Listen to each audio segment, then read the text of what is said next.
So welcome everyone to this webinar hosted by Energize Wayland called All You Need to Know About Going Solar. That's a bit of an exaggeration, I think. We will not be able to tell you all of it, but you will at least get to know a large chunk of it. So that's our hope for today. My name is Kat van der Straten and I am a volunteer with Energize Wayland. Energize Wayland is a group of volunteers here in the town of Wayland who are just volunteers and Waylanders who are helping neighbors to act on climate change in their households, in their lives, in their businesses. And if you go to energizewayland.org, you will land on our website and it looks like that right there. And if you go and click on Take Action, this one here, it'll take you to a page where there will be many possibilities, many actions you can take to address the climate emergency. And you will find there information, you will find testimonials from neighbors who have done the action, you'll find recommendations for vendors and installers, lots of information about incentives. And this is actions from getting your food scraps picked up at the curb, to ecological landscaping, to going solar, to electric vehicles, etc. And another thing you will find there are solar coaches and coaches for all those other actions as well. Not all of them, but a lot of them to help you get started. So that's Energize Wayland. I'll talk a little bit more about that soon. But Energize Wayland is the host of this webinar. And we have a special guest, that is Dan Clark from Nexamp, and he will talk to us about community solar. A bit of housekeeping, please put your questions as they come to you in the chat. I should have enabled the chat, let me know if I haven't. We would like to run through these presentations without interruption because oftentimes someone asks a question and we can then say, well, I'll answer that later. So for sure, all the questions in the chat that have not been answered, they are being monitored by other Energize Wayland folks here. And we will get to the unanswered ones in the Q&A afterwards. We hope to have a nice long Q&A at the end. After this webinar, you will get a follow-up email. Everyone who has registered will get that. And in that, there will be two links. One of them will be the link to the recording of this webinar. So no need to take quick notes, etc. You can revisit the recording and use that very handy slow it down button if need be. We will also share a link to the slides that I will be showing as well. So I will later on introduce support for solar, and we have these solar coaches in Wayland, and I am one of them. You can find them on the energizewayland.org site as well, on the About Us page. I want to say that solar coaches are not specialists. We are just Waylanders and volunteers who have our own solar arrays, and we love those things. And we're just really enthusiastic about it and want to share that enthusiasm with you. We know a little bit about going through it. We have done a little bit more research than the average homeowner has done so. And we can just help you get started and connected and answer some questions as well. So that's what the solar coaches do. If you want to stay up to date about incentives for going solar may change, about webinars, more webinars we're doing on this, solar open houses, for instance, we would love to start that again. If you want to know that they are going to happen, what you can do is just sign up on the Energize Wayland site. And there it is, that button right there. Just click on that, sign up. And then when you do that, you will get our newsletter, which will have events and all of this stuff in it. But if when you sign up, you also choose the solar action, for instance, or any other action, and you put it on your to-do list, then anytime something changes, we'll be able to send you an email about that change. So you will never miss out on information, especially good deals, etc. So be sure to sign up on energizewayland.org, and we will come back to that all the way at the end. All right. Whoops. There we go. An overview of what we're going to do today. I'm going to talk about solar, why you should get it and how it works. Very briefly, I will talk about that. Then we will hand it over to Dan to talk about community solar. Then it will come back to me and I'll talk about rooftop solar. That will take the chunk of the evening because I know most of you are here for that. I will introduce our Wayland Solar coaches, and then we will have that Q&A. You will hear about many great resources. The Massachusetts Clean Energy Center is one of those. No worries, we will share all those links in our follow-up email. Okay, let's go straight into it. Why should you go solar? Well, climate change. We all need to address climate change, and one of the big contributors to climate change is our household emissions, greenhouse gas emissions. So we should lower our greenhouse gas emissions. And one of the big ways of doing that is to make sure that all our electricity comes from renewable energy sources instead of these polluting high emission fossil fuels. I should point out that renewable energy from whichever source they come, and you can see them right there in the graph. None of them are 100% emissions free. For solar, for instance, those things, those metal frames that they come in, they need to be mined. That metal needs to be mined, and these panels need to go on ships and planes and trucks to make it to your house.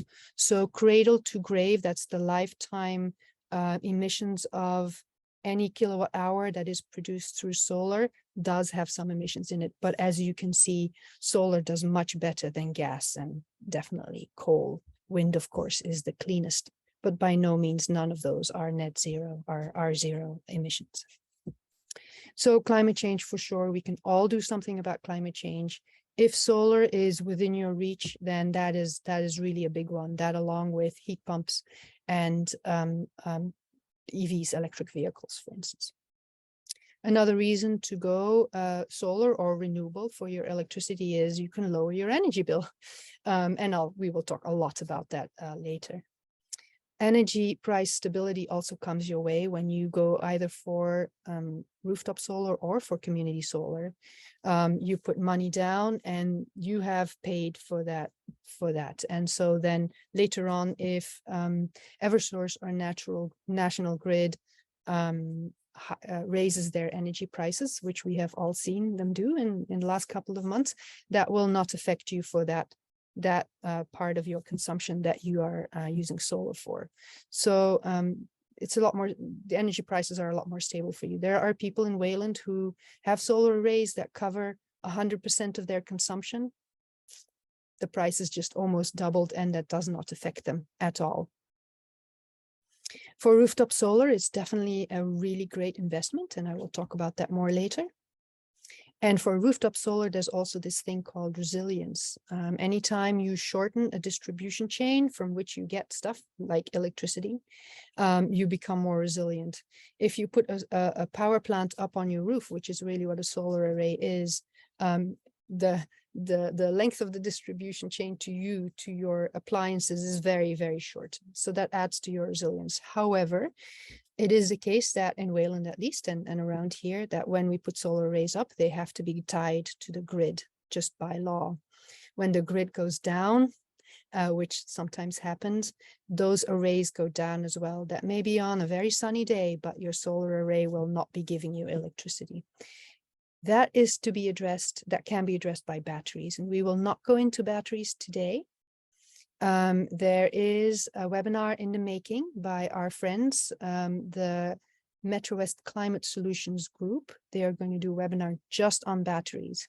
Again, if you sign up on energizewayland.org and sign up, we will be able to let you know when that webinar happens if you're interested in batteries. But so today we will just have to not go into that.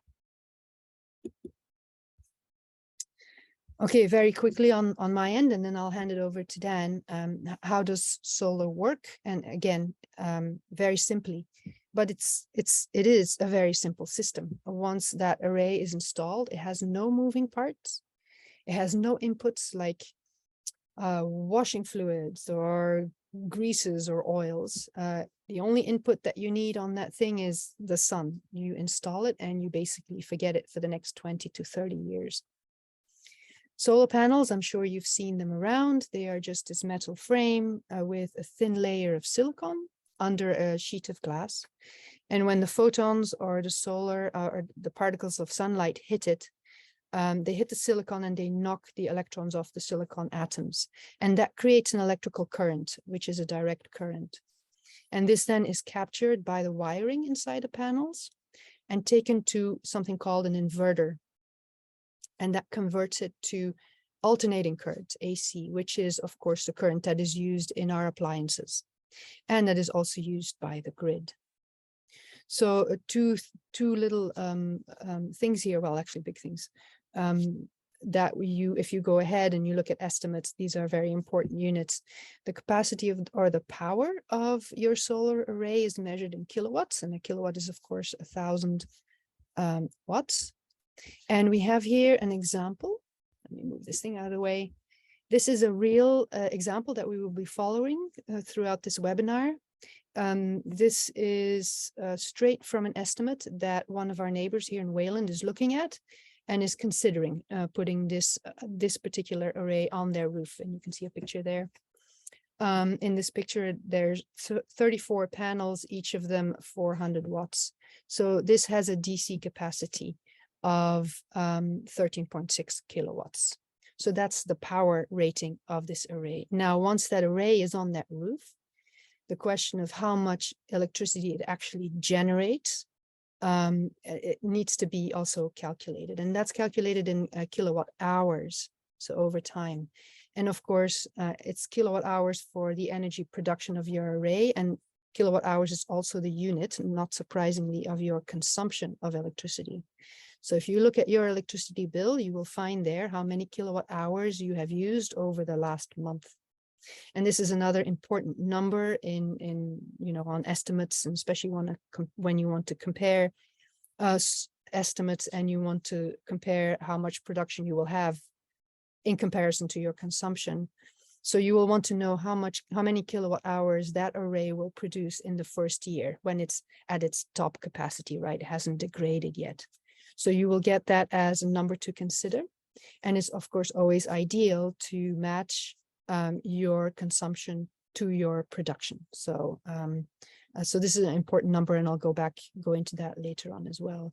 The way that is calculated is there's a lot of factors that go into that, because now we're talking about a real life thing that is sitting in a particular location on a particular roof. So I'll go into how that calculation happens later on as well. There are many people here, people watching the recording, who are interested in solar, but for some reason you will not be able to go solar. No worries, there are many other ways, rooftop solar. There are many other ways you can go solar, and one of them is with community solar. That's why we have Dan here, and we want to make absolutely sure that everyone understands that even though you cannot have the shiny thing on your roof, you can definitely go solar for your electricity. Even at the end of this webinar, you can go to Green Energy Consumers Alliance, that's greenenergyconsumers.org, and choose their green powered program. And if you sign up for that, then as of next month, you could already be powering your house with green electricity.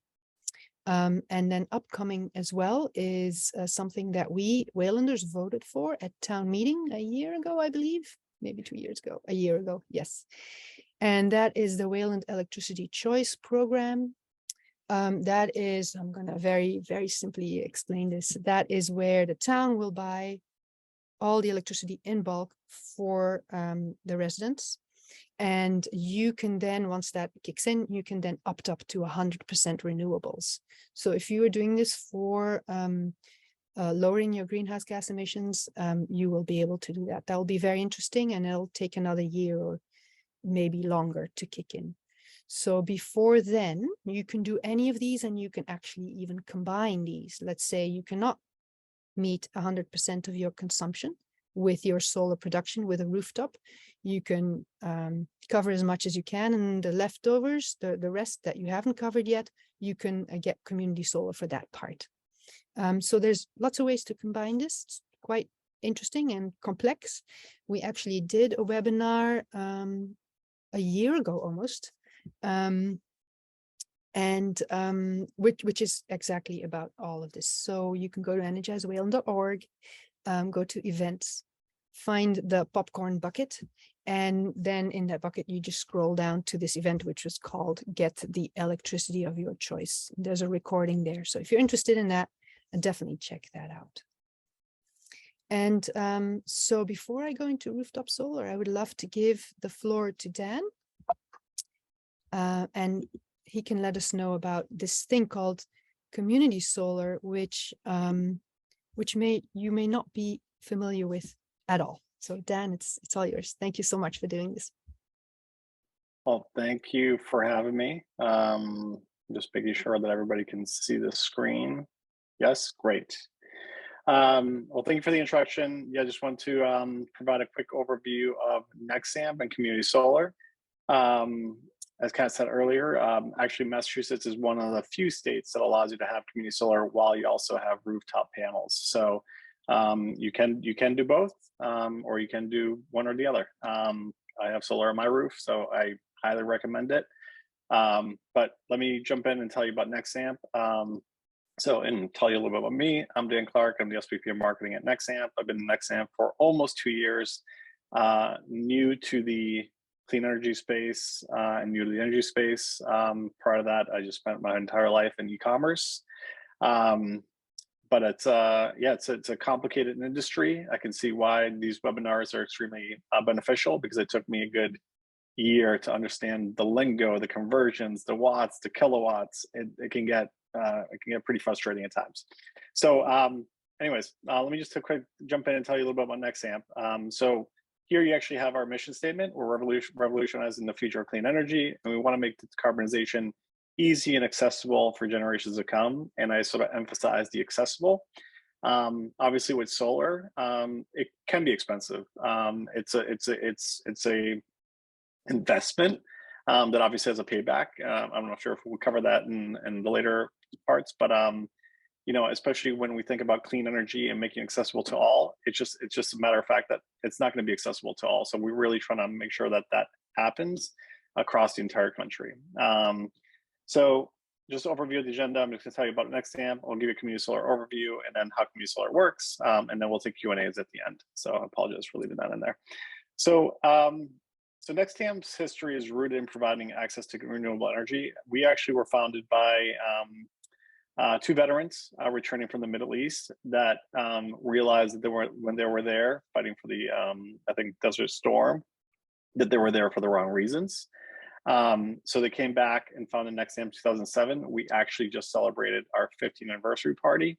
Our 15th anniversary, we had a party last Thursday. So that picture was taken 5 years ago. That's everybody in the company. We have over 450 people today. So it has grown drastically in the last 5 years. So we provide residential and commercial energy solutions, and we deliver equity, accessibility, and transparency through a vertically integrated model. So we're headquartered in Boston. We like to say we're a national company headquartered in Boston.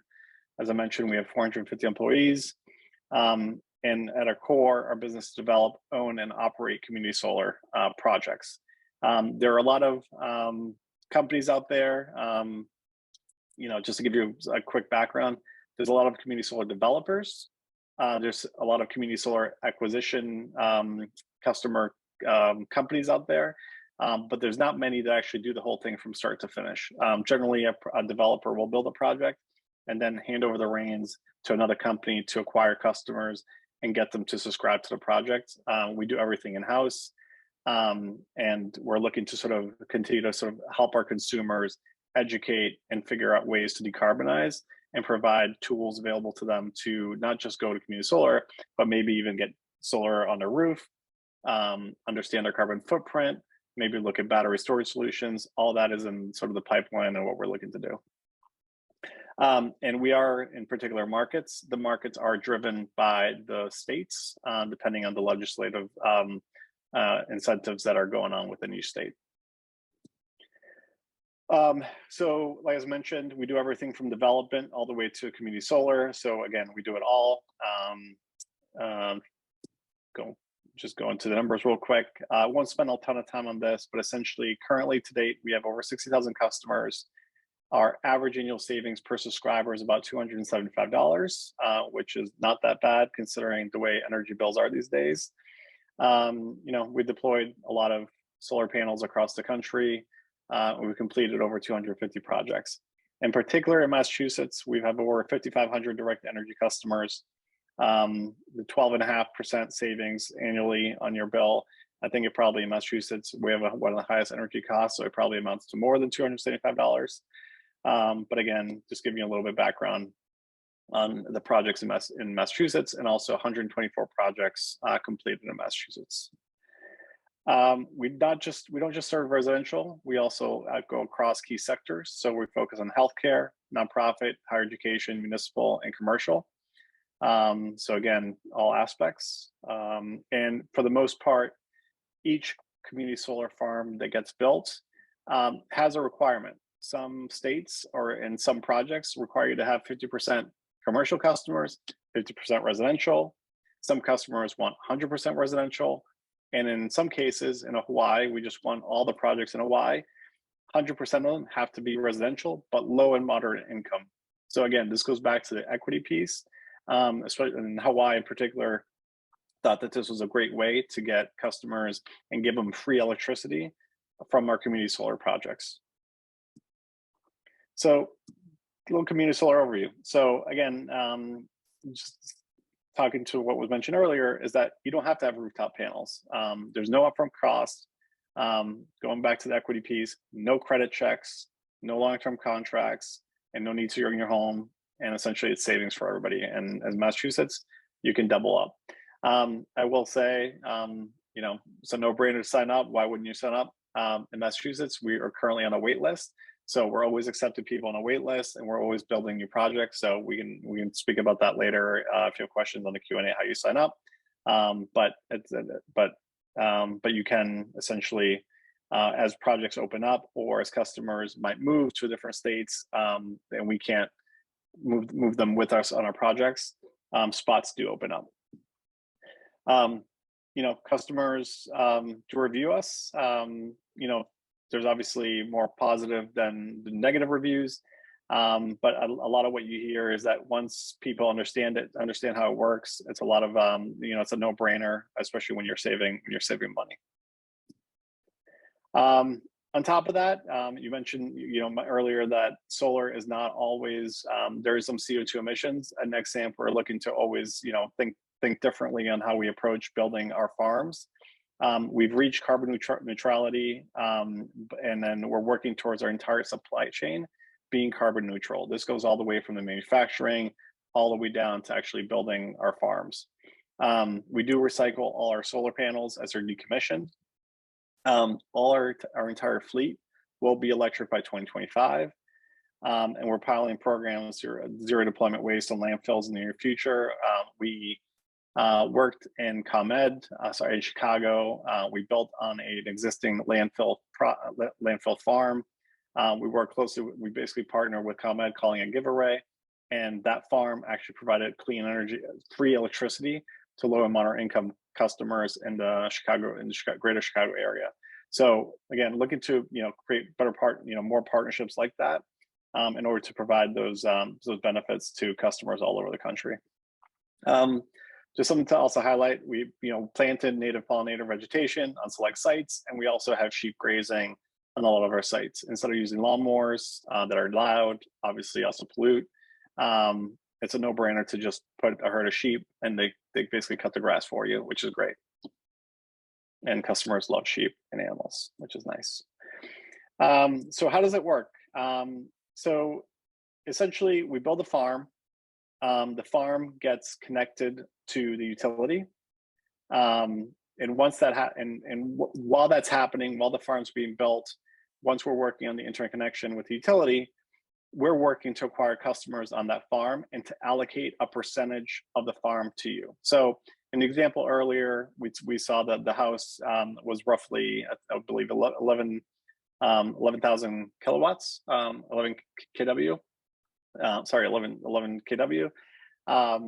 Similar to that, if we look at your allocation and you have we're building a 1 megawatt farm, we essentially can put 100 customers onto that if everybody was equal in terms of equal comparison in terms of energy usage.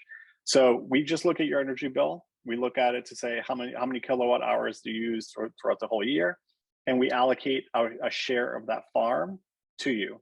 Now, obviously, you might use more, you might use less in a certain year, but what's key is that you're purchasing these credits at a discount. So if you purchase, let's just say the bill is $100, you're getting those discounts if it's 20% off, you're basically buying those for $80 and $100 gets deducted from your utility bill. So over the course of the year, you're saving every month. In Massachusetts, it's 12.5% your discount. So essentially, if it's $100 in credits, you buy those for $87.50, and those get automatically deducted from your bill. Just simple basics. You have an annual electricity savings, roughly 10 to 20%. The reason why we say 10 to 20% is each state is different, but Massachusetts is 12.5. It's open to homeowners and renters. It provides long-term grid stability. There's no credit checks.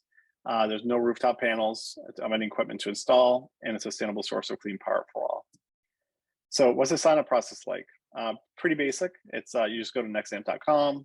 The team analyzes your electricity usage and determine how much solar is right for you, and then you return your signed agreement to secure your spot and save. This is the current process it is today. I will say in about 6 months, everything will be online. It will be automated. Essentially, you can link your utility bill. Once you link your utility bill, we analyze it automatically for you. And actually, we essentially become your, I'm not going to say your utility, but you pay your utility through us. So then when the farm goes live, you see your utility bill, you see your Nexamp discount, and you see the actual money owed that we pay to utility on your behalf. So there's no element of two bills, which is the current process it is today. So speaking of those two bills, what is that current process today? So here's a Nexamp sample invoice. This is just a sample. It's not a real customer. So you might see the total due up there as $2,000. But essentially what we're showing here is that you have solar energy credits of $52 and you're getting those at discounts. So you see the discount there. So you're purchasing those for $47. So how would that look like on your regular bill, whether it's Eversource or National Grid? So you can see essentially that the credits will appear as transfer credits or charges. So your current charges might be 90, I think it's right here. I'm just looking at it real quick. 91.90 plus 89, but then you have an adjustment of 203.24. So essentially your bill comes out to negative $22. So the transfer credits is what you see at the bottom for $202. So the customer bought that $202 at a discounted price. So they would have paid, if it was, let's just call it simple math of $200, if it was 20% off, they would have paid $160 for that $200 in credits that got deducted from the national grid bill. Now, this is where some customers have expressed a little bit of frustration with community solar. And again, I'm a big believer in being honest and transparent, because I think the better you can explain it, the more you can explain it, it helps customers understand it. With solar, obviously in the summertime, because obviously it's lighter, there's more daylight hours in the day, the solar panels produce more energy. During those spring to fall time frames, you will earn more credits than you'll probably use. In some cases you might use them, in some cases you might not. But in the wintertime, the farm doesn't produce as much, so those access credits get applied. So there could be in the summertime where you're paying a lot for those credits, but those credits essentially get used up in the later parts of the year. So this is what, these are some of the frustrations that our customers sometimes have, because they're sometimes seeing two bills and they sort of are trying to do the math on terms of where the discount is. But essentially, the way I like to think about it is you're purchasing the credits at a discount. Those credits will always appear on your bill in the later months.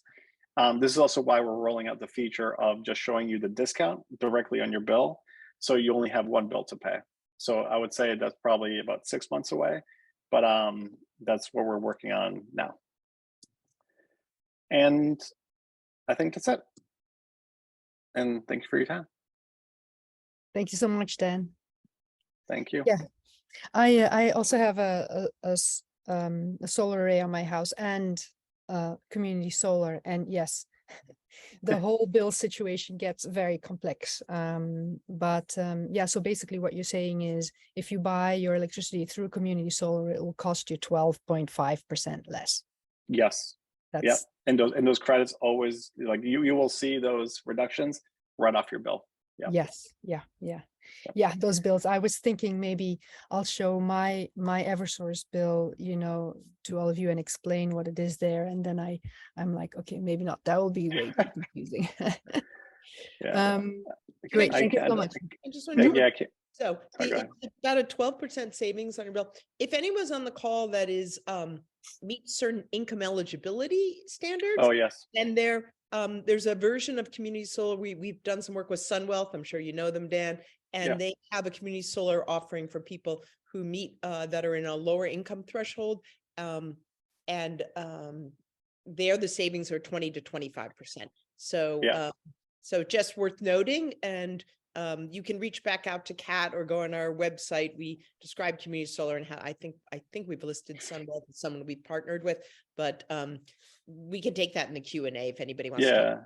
And sorry, real quick, just a quick plug on that is, with the Inflation Reduction Act, one of the big components of that was to provide obviously community solar and solar to low and moderate income customers.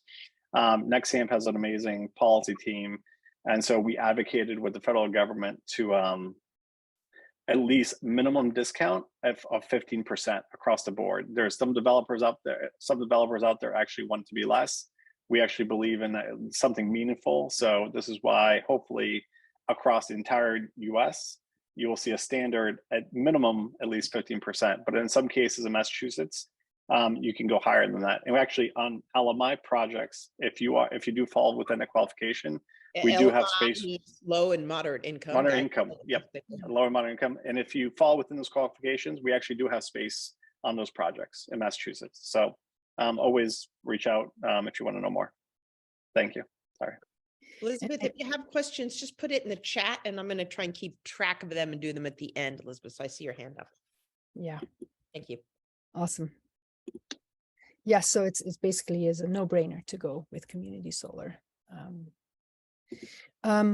So thank you so much, Dan, because this is really a big part of us electrifying everything and addressing the climate emergency. And if one cannot go rooftop solar, or even if one can, community solar does make a lot of sense as well. So I just want to zoom out again a little bit and talk more about solar in the national context and the international context. When we're talking about solar here, it really is right now booming. And I want to share these graphs with you just to show you that this is a technology and an industry and an economy that has existed for a long time. There's no risk in doing this. And a lot of your neighbors have gone solar as well. So we are definitely not at the innovative stage here, right here. And it's also something that is booming all over the states. It's not just in Massachusetts. California, of course, takes the cake, but as you can see, it's everywhere. And you can see the growth right here. And just for a reference, when I went, oh, and I should really do this slideshow thing. Yeah, when I went solar, in 2011, this is where we were. So we were really at the beginning of that development. And now the thing to look at for residential is the dark blue rise here. So that is definitely growing. And if you want to keep an eye on the green arrow there, these are the Wayland numbers, and this is just residential in the graph. So again, when we went solar in 2011, that enormous growth hadn't happened yet. And you can see it has grown a lot more in Wayland than nationally. And right now, residential solar plus all the solar we have on the schools and on the DPW building, etc., that brings us up to 4,771 kilowatts. So Wayland is really a leader in going solar, and basically what we are inviting you to is to join that leadership. So this is just rooftop solar. This is not community solar, etc. I'd love to get my hands on those numbers and add those as well. All right, so that's the big context. The sunlight hits these solar panels and creates DC electricity, right? And this is again our example. That's a DC capacity of 13.6 kilowatts DC. That's what hits that roof. Now, that's DC, and it's not something that our appliances can use. So it gets sent to an inverter. This is the inverter. And in this picture, there is only one inverter for this whole array. It makes a lot more sense in a place like Wayland, where there's some shade and, you know, you may want to put solar panels on parts of the roof that have different shading because they're differently oriented, etc. It makes a lot more sense to put something called micro inverters. These are inverters that one inverter per panel. So that's not in the picture. But anyway, the DC current gets put into the inverter, and at the inverter level, it gets changed to AC power, and there is some loss of efficiency there. So you can see here what that means for the efficiency. Okay, so it goes through the inverter. Now it's AC current. And if you're using appliances in your home, that solar electricity goes straight to those appliances and gets consumed. There will be times when you're not consuming anything and you will be overproducing. Then that electricity goes into the meter. And this is now a net meter. Usually, if you don't have solar, you get electricity from the net and it flows this way into the meter, into your home. And then when that happens, you can almost imagine the meter ticking, and that's your bill going up as you are consuming more electricity. In this case, however, if you're overproducing, you are now sending that production into the grid, so in the other direction. And so this meter runs backwards. So it's a good kind of ticking, your bill ticking down. So that's how that works. Your question will be, is my home eligible? That's the first question you should ask. And it depends on quite a few things. It depends on your roof's solar score. I already touched on that earlier. That's your roof's potential. So that has to do with where is your house? Your house is in zone 5, Massachusetts. This part of Massachusetts is in zone 5. And because of where we are on the planet and some climate numbers as well, we have a certain number of peak sun hours, and that's 4.2 hours a day. Then, of course, it's about your very special roof.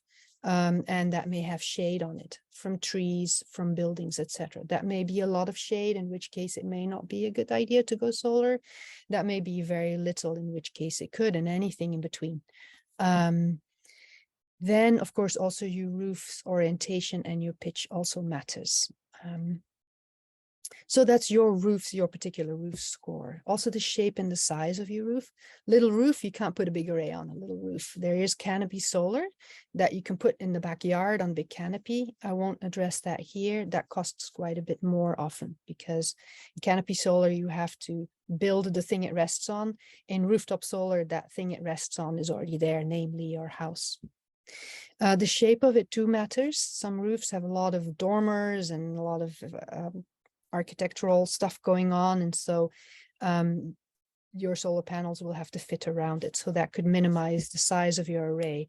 And then the material of your roof also matters. If it's asphalt shingles or metal roofs, no problem. If it's a slate roof, it becomes a much different proposition. The age of your roof is also something to think about. And people ask like, oh, you know, my roof is 15 years old. Should I replace it before I put solar on?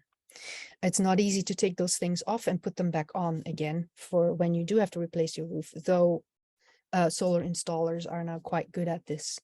But if your roof is in pretty good shape and it's 10 years, you can go ahead and put solar on. If it's 15 years, you might want to start thinking about it. And older, you may have to replace your roof. This is a conversation to have with your solar installer.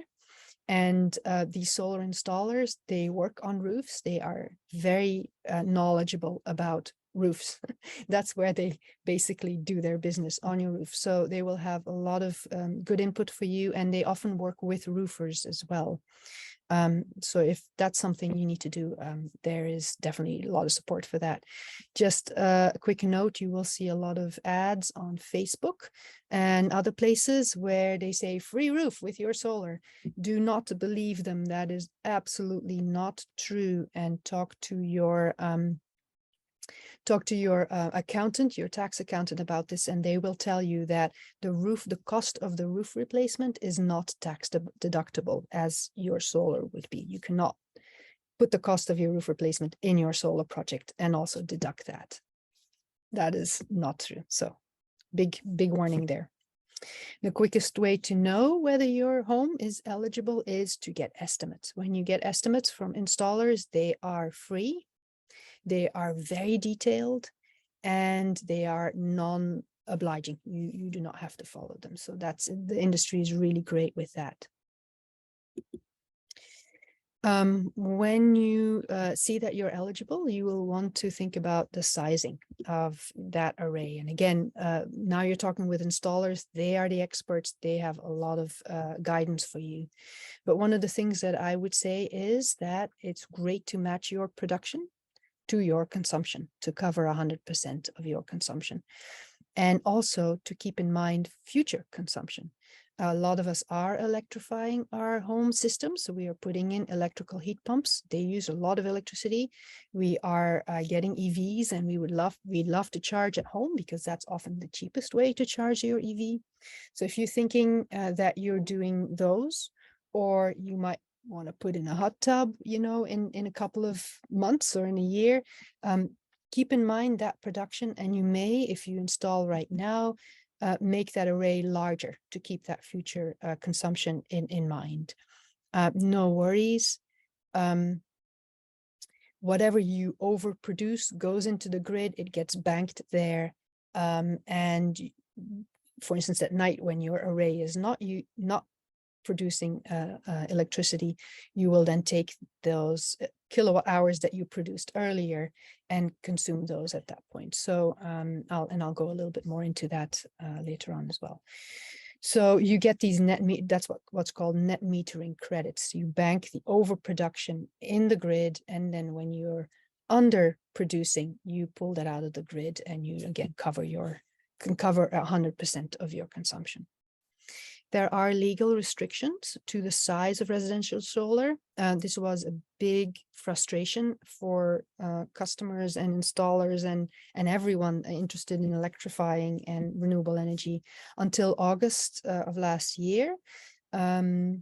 Because before then, residential solar arrays could only be 10 kilowatt capacity AC. So in August last year, they upped that to 25 kilowatt capacity, and this is AC capacity. Though this law is now in place, it has not fully been finalized. DPU, which is the Department of Public Utilities, is still wrapping their head around it. But as the law is written, this will apply to all installations in 2022, 2023. Then there is the grid. And the grid is still in many cases the old grid. And though there's a lot of investment in updating that, individual homeowners, customers, they may run into issues in their street. Let's say everyone on their street is putting up a solar array, and there's one transformer in that street, which is something that's used by all those houses. As more neighbors put on their own power plants up there, and sending kilowatts to the grid through that transformer may reach capacity. And we have seen that in Wayland, that then Eversource knocks on that customer's bill and says, we will only allow you to put your solar array up if you pay for this transformer, and those things are not cheap. Again, your installers are very well aware of this. They are always in close communication with the DPU, with Eversource, and they will let you know if this is something that might happen, and they can have you, they can be your representative in that conversation. If that happens, please reach out to us as well. We want to know about it. But in the meantime, however, a lot more investment is being made in the grid, so hopefully we'll see less and less of that. But just make sure that your installer knows about this. They really should, and make sure to inform yourself about that potentiality. Another thing is, if your home is in a homeowners association, part of a homeowners association, a lot of homeowner associations have rules about the aesthetics of a house. And you cannot, for instance, put any solar panels on the front of your house where they can be seen, or anywhere on the house. Depends on the homeowners association rules. Now, there is a law in Massachusetts that prohibits homeowners associations from stopping you from putting solar on your roof. This is, again, something that a good installer should be aware of, and something that in some cases your homeowners association is glad to change those rules. That's fine, or to accept this, that this is the law. But sometimes lawyers may need to be involved. Again, this is something that we in Energize Wayland would love to know about and learn more about as well. The biggest constraint on the size of your array is, of course, the budget. And I realize that as we're going to go into the financials right now, I believe, that I'm going to talk mostly about owning these arrays, and that the cost is quite high. So for all folks who can just not bear that cost, or who are in a low or medium income brackets, I will not be talking about that today, but there are some very interesting incentives coming online for those, especially with the IRA, the Inflation Reduction Act. And I hope that in the near future, we will have another webinar specifically on low and medium income, rooftop solar for low and medium income, and on leasing as well. But today I will mostly talk about ownership, and I'll explain to you why. So let's look at incentives. And I was talking about the cost of solar, and Dan mentioned it too. It's although the prices have come down drastically since 2011, when we put on solar even, it is still a pretty penny to put it down. So again, let's go back to our example array. And here it is, the initial system cost, the initial system cost of this array at the get-go is $44,650. That's the estimate for this real-time Wayland potential solar project. There is a substantial deduction though from that price, and that is done through tax credits to begin with. So this array will cost $30,255 after those tax credits. So let's have a look at those tax credits. One of them, the big one, is the federal tax credit. Most of these residential solar arrays will, the initial cost will be eligible for a 30% tax credit on your federal tax bill. So you put the array in this year, and then next year you can deduct that. That's the big one. And on top of that, the state of Massachusetts throws in another $1,000, not to be sneezed at. But so 15% of that is the same calculation, 50% of the initial cost, with a maximum of 1,000. And usually the arrays we're seeing that hits that maximum. So after that though, and this is only when you own the array. If you want to lease, an array, which means that another company owns the panels and they put them on your roof, usually you will be getting electricity, but you will not be eligible for the tax credits because the owner, the company that owns the array, will be running off with those. So if you can own, we always say like it's best to own because that's the best investment. And again, I hope to have a later webinar that goes more into what leasing means. I can't do that today. This is not the end of the savings with an array and what makes a solar array really a good investment and something that you do pay off at some point in time.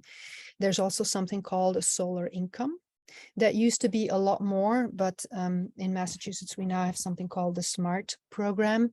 And that is just every year you get something like, you get a certain amount just for doing the right thing. You are producing renewable electricity and you're offsetting fossil fuels. So you can get a little bit of money from the state through the SMART program. Or you can choose to go on the REC system, renewable energy credit system.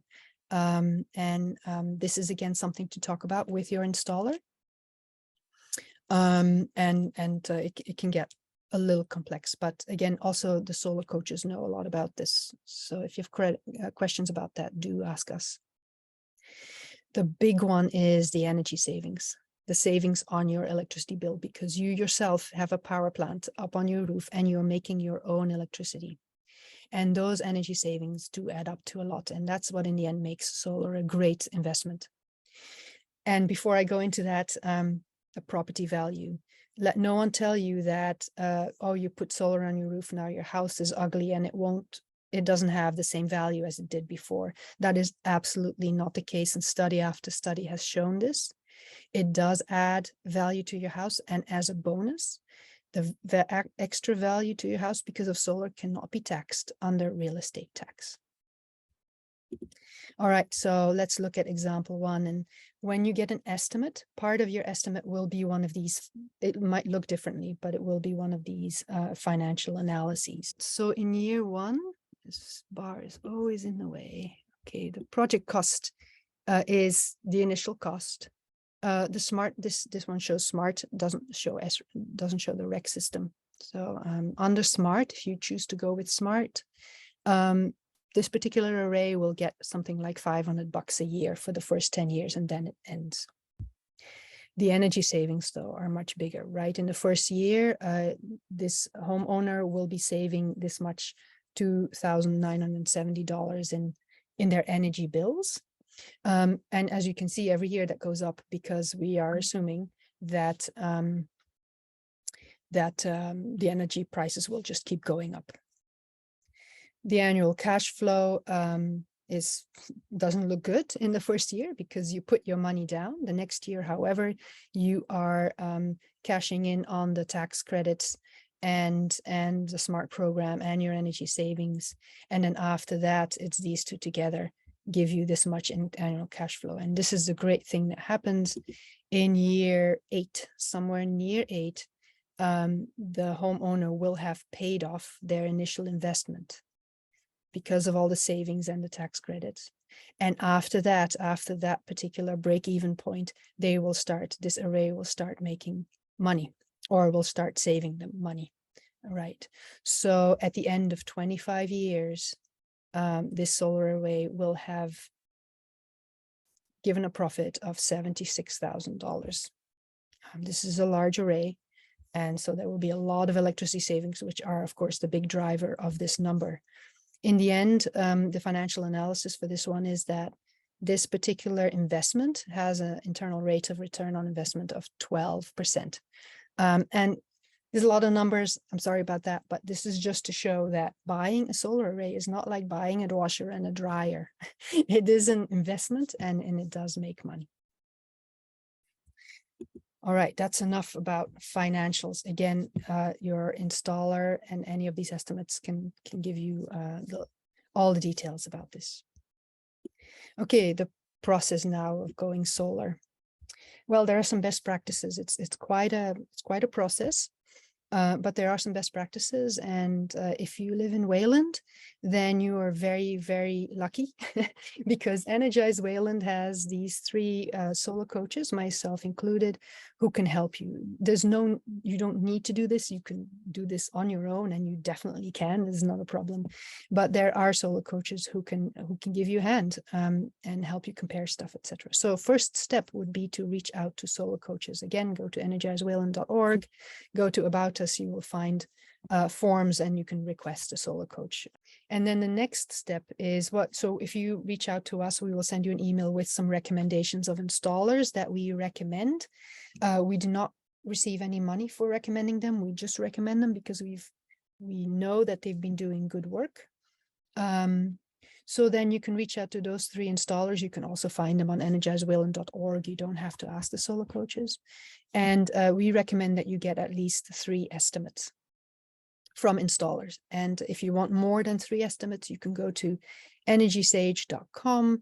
It's the kind of place where you put your project to bid and then installers bid on it, and they'll send you estimates as well. Once you have all the estimates you want, you can send those if you want to the solar coaches. And oftentimes these estimates look like apples and pears because every installer uses a different system. So this is where solar coaches really shine. We put them all on one spreadsheet, and now you can compare apples to apples, and we answer questions, etc. After that, you decide. Solar coaches do not decide. We just guide you. You decide, and then you contract. All right, then the process really starts, the installation and the activation. Your roof, first of all, may need some work. Again, something to keep in mind, and your installer who knows the roofs, they will let you know. You may have to work on the outside of the roof if it's old.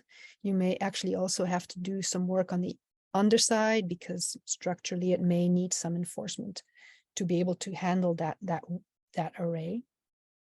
Then permitting starts. The installer will take care of all of that for you. You do not need to go to the town building, to the building department to permit for this thing. The installer takes care of all of that. So the permitting needs to happen with the town and with the state as well.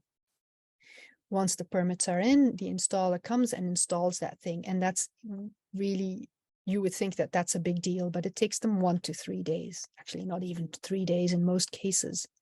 They know what they're doing and they are very efficient about this. So the installer takes care of that.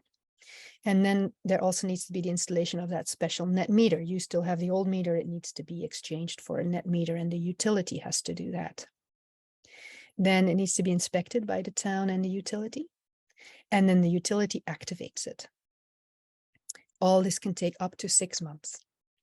So if you're thinking about this, and for tax reasons, for instance, it needs to happen in 2023. Just get on it straight away. These systems have no maintenance requirements. Like I said, very simple, no moving parts, it just sits there. And they have a longer lifespan than people expected, which was a really nice surprise. A study came out about that just a couple of months ago that shows that these panels last longer than we thought. So the industry standard for the lifespan of panels is 25 to 30 years, which is a long time. And so panels, anything that's sitting under the sun degrades. The sun is a great degrader of stuff. Panels, solar panels included. So panels will just become less and less efficient over the years. So after 25, 30 years, it's not like they'll suddenly stop working. They'll just be much less, they'll just degrade in efficiency. Inverters is a different ballgame. Inverters too, the industry standard is 10 to 15 years, but the inverters that I see being used on estimates and in installations in Wayland, those inverters last much longer. They're much higher quality, so they can last 25 years. They do sometimes break, especially the microinverters, and they do break suddenly, and then the panel can no longer send, then the AC conversion bit is broken on that panel. The great thing with microinverters is if one microinverter stops, the other panels keep working. If you have only one inverter for the whole array and that inverter breaks, you just don't have any solar production at that point at all. So one usually should count on replacing microinverters at least once in lifespan of the system. And these lifespans are reflected in the warranties. Again, the industry standards are lower than what we're seeing in Wayland. All the installers that we recommend and all the estimates that we've seen so far, they have warranties on panels and inverters of 25 years. So that's pretty good warranty right there. Usually an installer also has a power production warranty. And by that, they promise that after 25 years, these panels will still be operating at 80% of the original efficiency. Again, that's pretty good. That's pretty amazing. Usually for 10 years, any installer that I've seen so far in this neighborhood, they have installer labor and workmanship warranties for 10 years. So after 10 years, if something breaks, you're on the hook for labor and workmanship. But you know, whatever part you need to have changed, that piece itself is still under warranty. A question that folks have is, what happens if my installer goes out of business? This does happen, unfortunately. In that case, you are on the hook for the labor. But again, the panels and the inverters and any of the pieces involved are still under warranty. And it's like, you know, you buy a dryer from a certain shop, the shop comes and installs it, the shop goes out of business. Now your dryer needs maintenance. You have to pay for that yourself. But the manufacturer of the dryer can still send you the replacement parts for free. So Dan was talking about disposal of panels, and I'm so happy to hear that Nexamp has calculated that in. The disposal of rooftop panels, that is still something that is an unknown. Because these panels last 25 to 30 years, we really haven't hit a big amount of panels that need to be recycled. And there's a lot of investment going into that question, and the industry is really working on that as well. So if you put your panels up today, and then it's quite hopeful that in 25 years, we will actually have a system in place to recycle these. And another question that a lot of our solar neighbors ask us solar coaches, is how do these solar panels affect our roof? Our roof is a very important part of our houses, right? They actually protect it from rain, sleet, hail, snow, and ultraviolet light. So they actually lengthen the lifespan of your roof. They also shade your roof, so your attic will be cooler in summer. Less work for your AC, lower energy bill.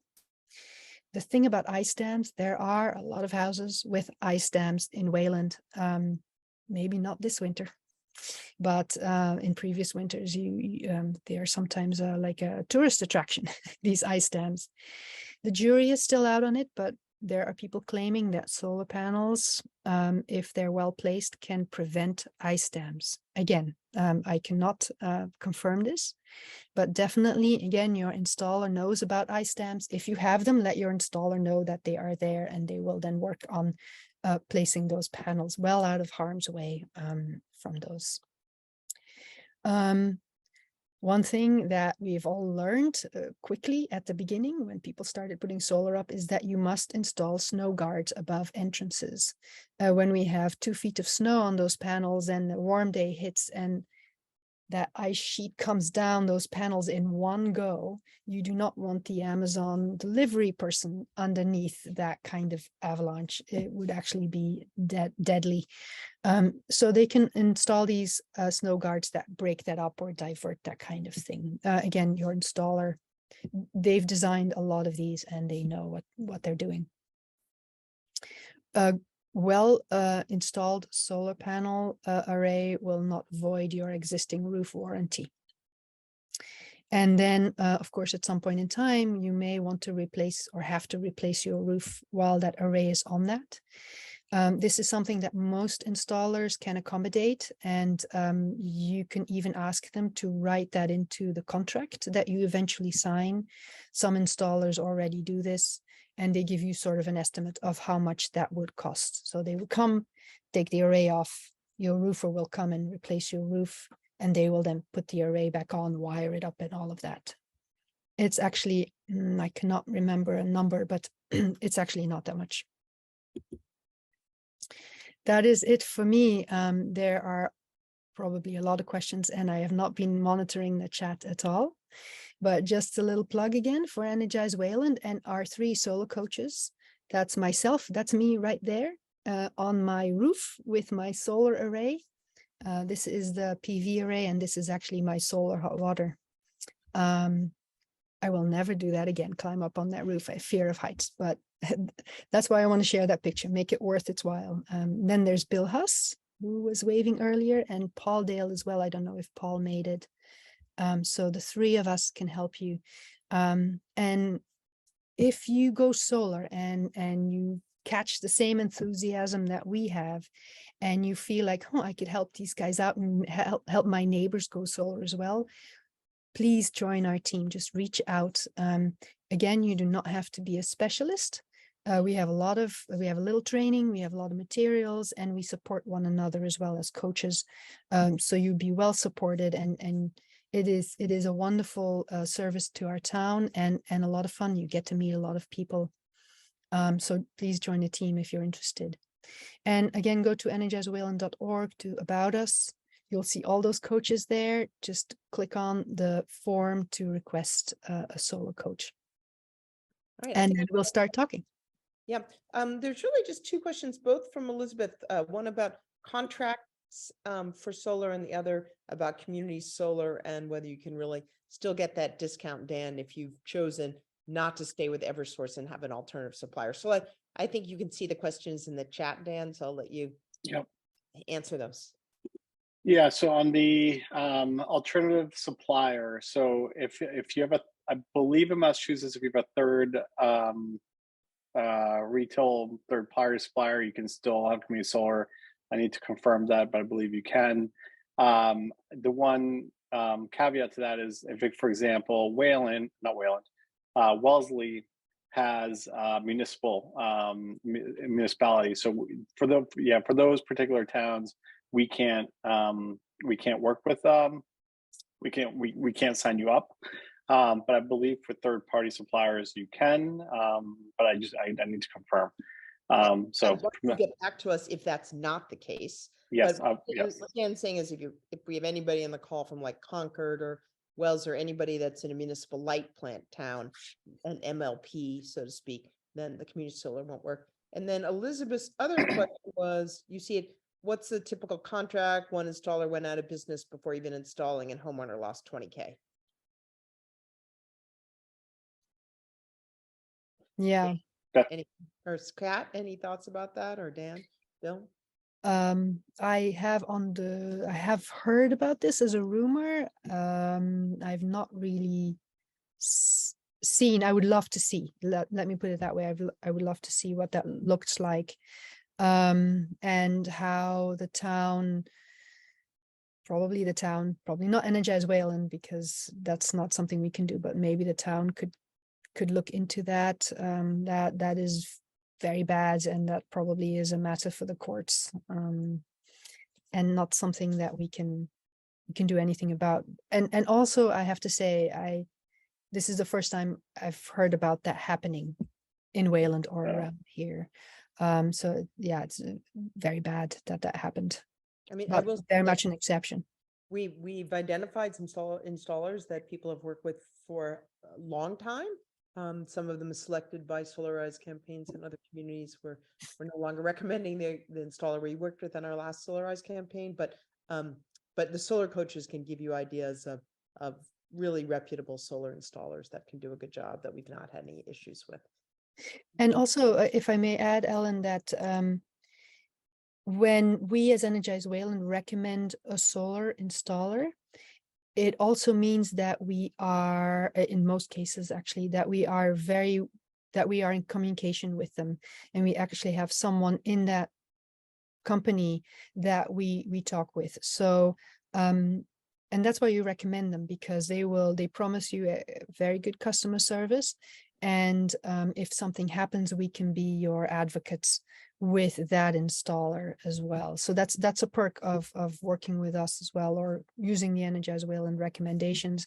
When you reach out to them without the solar coach helping you out, do let them know that you're in Wayland and you were referred by Energize Wayland, and then they will send that to that particular person.